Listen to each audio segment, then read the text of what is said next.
Olá, hoje são passados 18 dias de setembro de 2015 e é o professor Fernando quem vos fala. Nossa conversa ao pé da fogueira de hoje apresenta a lei da navegação, uma parte das leis da liderança inspirativa. Eu quero que voltem comigo, só por um instante, ao século XIX, mais precisamente em 1911. Vamos ouvir e escutar com atenção.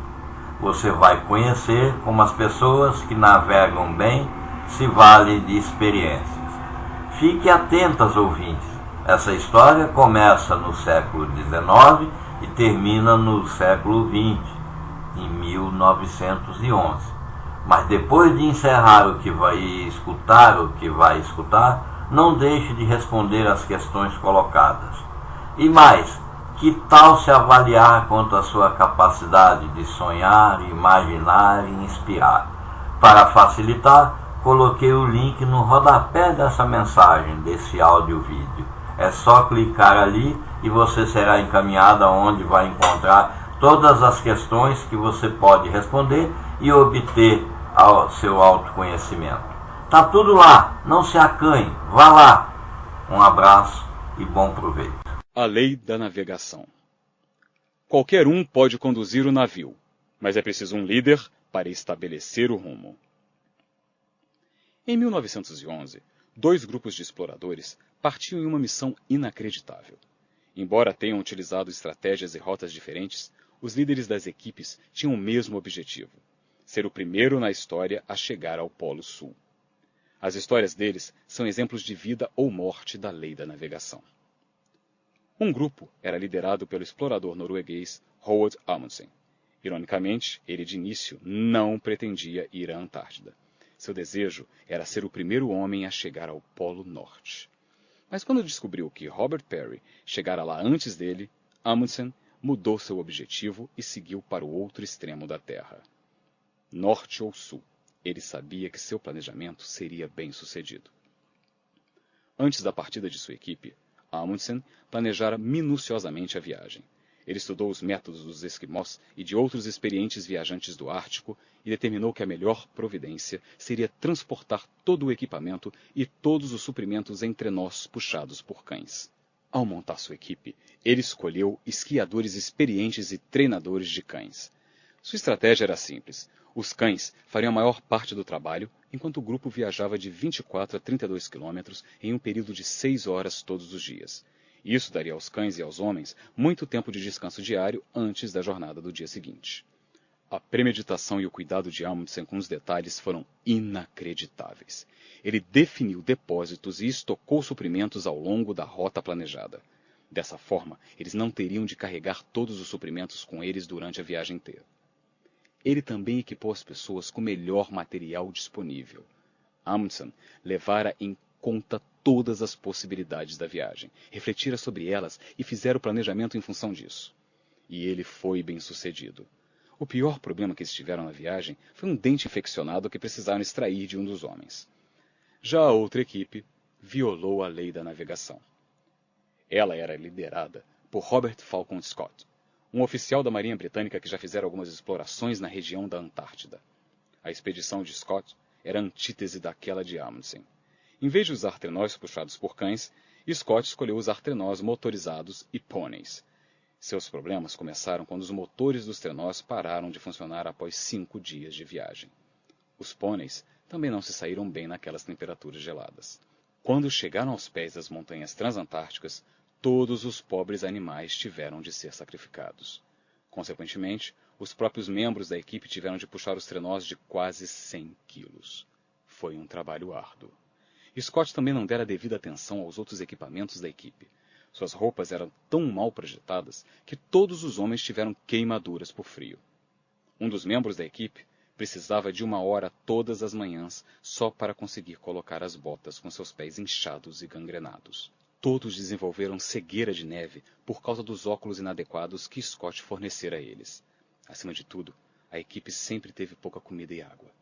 Isso também se devia às falhas de planejamento de Scott. Os depósitos de suprimento que ele criara eram inadequadamente abastecidos. muito distantes uns dos outros e muitas vezes mal identificados, o que tornava difícil localizá-los. Como sempre tinham pouco combustível para derreter a neve, todos ficaram desidratados. Para piorar ainda mais as coisas, Scott, em cima da hora, decidiu levar um quinto homem, embora eles só tivessem planejado suprimentos para 4. Após cobrir quase 1.300 terríveis quilômetros em 10 semanas, o exaurido grupo de Scott finalmente chegou ao Polo Sul no dia 17 de janeiro de 1912.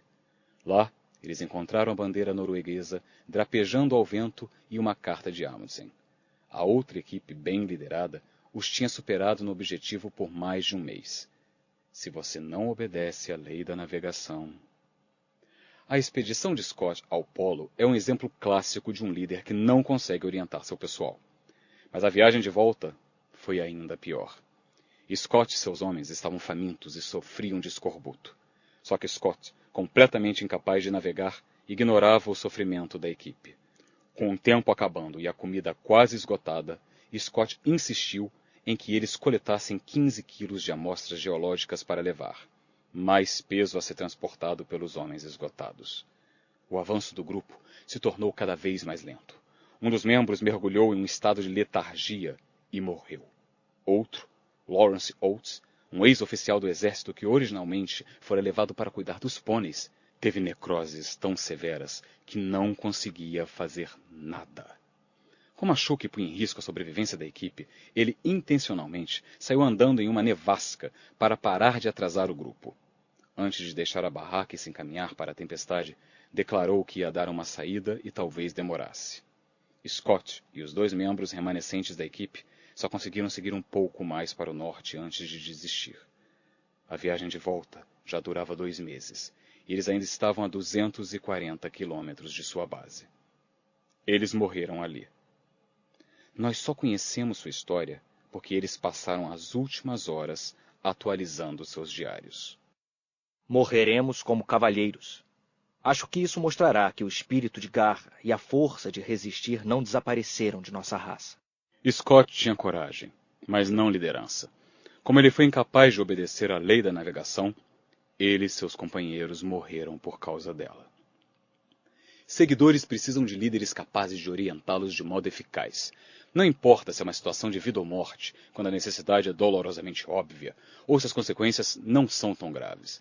É sempre necessário um líder capaz de orientar com eficácia. A verdade é que quase todos podem conduzir o navio, mas é preciso um líder para estabelecer o curso. Essa é a lei da navegação. Os navegadores veem a viagem antecipadamente. O ex-presidente do conselho da General Electric, Jack Welch, afirma que um bom líder mantém a concentração. Controlar seu rumo é melhor que ser controlado por ele. Welch está certo, mas líderes que navegam fazem mais que controlar a direção na qual eles e seu pessoal viajam. Eles têm toda a viagem planejada em sua mente antes de deixar o cais. Eles têm a visão de como chegar ao destino, compreendem o que será preciso para conseguir seu objetivo, sabem quem precisa estar na equipe para ter sucesso e reconhecem os obstáculos muito antes de eles surgirem no horizonte. Leroy Ames, autor de Be a Leader You Were Meant to Be, Seja o líder que você pode ser, afirma que um líder é aquele que vê mais que os outros, vê mais longe que os outros e vê antes do outro. Quanto maior a organização, mais claramente o líder precisa ser capaz de ver à frente. Isso é verdade, porque a simples magnitude torna mais difícil a correção de rumo. E se houver erros de navegação, mais pessoas são afetadas do que quando um líder viaja só ou com poucas pessoas. O desastre apresentado no filme Titanic foi um bom exemplo desse tipo de problema. A tripulação não conseguiu ver suficientemente à frente para evitar o iceberg, como também não conseguiu manobrá-lo para mudar de curso, assim que o objeto foi identificado por causa do tamanho do navio. O resultado foi que mais de 1.000 pessoas perderam sua vida. Navegadores de primeira categoria sempre têm em mente que outras pessoas dependem deles para estabelecer um bom curso. James Altry, autor de Life and Work, A Manager's Search for Meaning, Vida e Trabalho, a busca por sentido de um gerente, ilustra bem essa ideia. Ele escreve que, ocasionalmente, você ouve falar da queda de 4 aviões militares voando em formação. A razão para a perda dos 4 é que quando os caças a jato voam em grupos de 4, um piloto, o líder, determina para onde a equipe voará. Os outros 3 aviões vão atrás do líder, observando-o e seguindo para onde ele for. Qualquer movimento que ele faça, o resto da equipe fará junto com ele. Isso acontece quando ele atravessa as nuvens ou quando se choca contra o topo de uma montanha. Antes dos bons líderes levarem seu pessoal em uma viagem, eles passam por um processo de modo que a viagem tenha a maior chance possível de sucesso. Bons navegadores se valem de experiências passadas. Todos os sucessos e fracassos que você já experimentou podem ser uma valiosa fonte de informações e sabedoria se você permitir. Os sucessos ensinam o que você é capaz de fazer e geram confiança. Mas os fracassos muitas vezes oferecem lições mais importantes. Eles revelam suposições equivocadas, falhas de caráter, erros de avaliação e métodos de trabalho ruins. Ironicamente, muitas pessoas odeiam tanto seus fracassos que os escondem rapidamente, em vez de estudá-los e aprender com eles. Mas se você não aprender com seus erros, continuará a fracassar. Mas antes de assumir compromissos, os bons navegadores estudam as condições. Aprender com a experiência quer dizer olhar para dentro. Examinar as condições quer dizer olhar para fora. Nenhum bom líder traça um curso de ação sem dar bastante atenção às condições. Seria o mesmo que zarpar contra a maré ou planejar um curso através de um furacão. Os bons navegadores avaliam os custos antes de assumir compromissos para eles e para os outros. Eles estudam não apenas os fatores mensuráveis, como finanças, recursos e talentos, mas também os fatores intangíveis, como oportunidade, moral, impulso, cultura e assim por diante. Não importa o quanto você aprenda com o passado, isso nunca lhe dará o que você precisa saber no presente. Não importa o quanto você seja um bom líder, você sozinho não pode ter as respostas. Por isso, os navegadores de primeira linha coletam informações em diversas fontes. Bons navegadores se asseguram de que suas conclusões representam ao mesmo tempo fé e fato. Ser capaz de navegar para os outros demanda que o líder tenha uma postura positiva.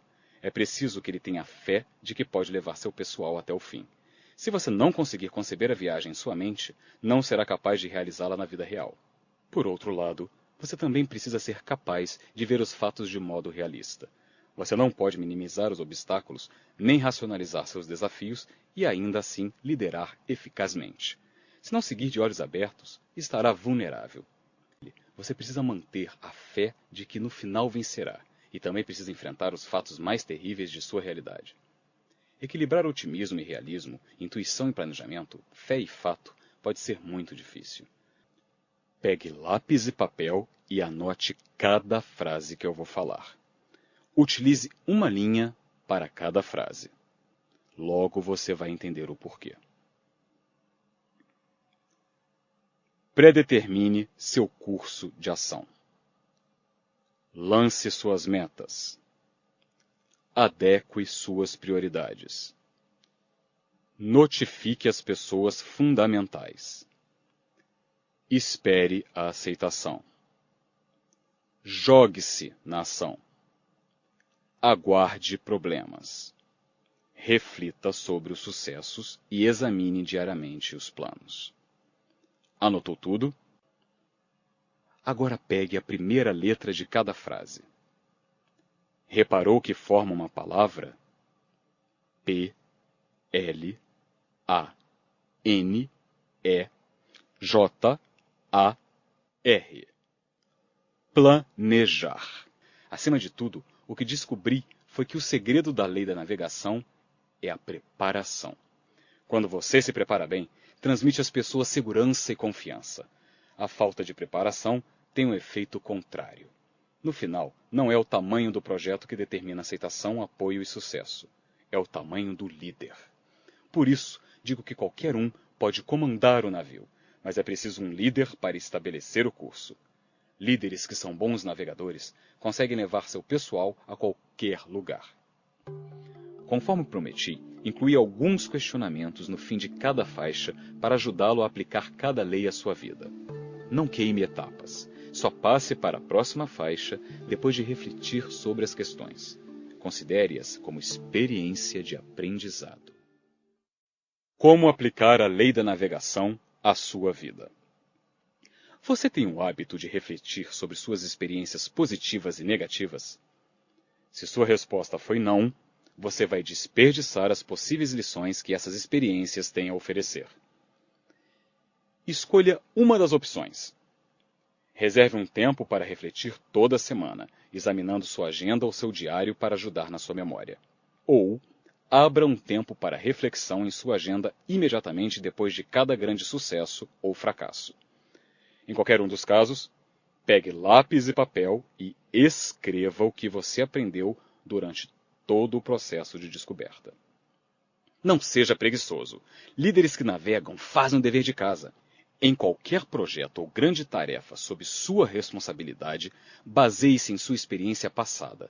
Mantenha conversas objetivas com especialistas e membros da equipe para reunir informação e estude as condições que possam afetar sua empreitada. Apenas após dar esses passos, você deve criar seu plano de ação. Você normalmente se baseia em fatos ou na sua fé? Raramente os líderes são especialmente talentosos nas duas áreas. Eu sou uma pessoa de fé. Sou um grande visionário e acho que tudo é possível. Apoio-me com frequência em meu irmão, Larry, para me ajudar com um pensamento realista. Mas bons navegantes precisam dar contas de ambos. Para aplicar com sucesso a lei da navegação, você precisa conhecer sua tendência. Se não tiver certeza, pergunte a amigos e colegas confiáveis. Depois, se preocupe em ter em sua equipe pessoas de tendências opostas, para que possam trabalhar juntos.